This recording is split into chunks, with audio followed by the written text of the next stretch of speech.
Bienvenue dans Au cœur de l'info sur France 24. Il est 19h à Paris et la une de l'actualité, l'armée israélienne qui a bombardé la bande de Gaza. Dans 10 minutes, le débat consacré aux programmes économiques des partis en pleine campagne des législatives en France. Le RN, le Front populaire, la majorité, leurs propositions sont-elles crédibles? Ces programmes sont-ils financés? Voilà les questions que nous allons poser à nos invités, des économistes, dans une dizaine de minutes.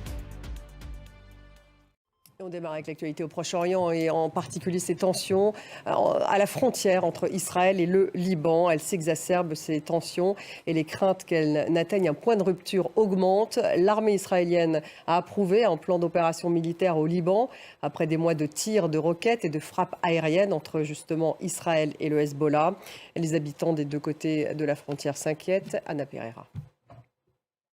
La guerre au Soudan a provoqué l'une des pires crises humanitaires depuis des décennies. C'est ce qu'a déclaré le président international de l'ONG Médecins sans frontières. Le conflit a éclaté il y a plus d'un an entre l'armée, dirigée par le général Abdel Fattah al-Burhan.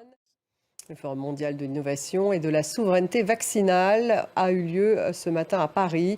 Il a réuni des chefs d'État et des industriels, des banques également, avec l'objectif de lever des fonds afin de financer un marché local du vaccin en Afrique. Anna Pereira.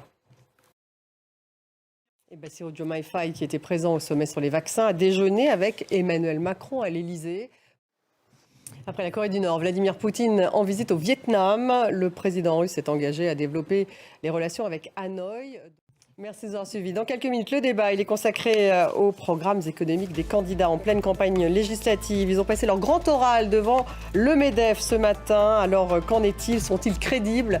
Eh bien, on va les comparer, on va les passer au crible avec nos économistes. Restez avec nous.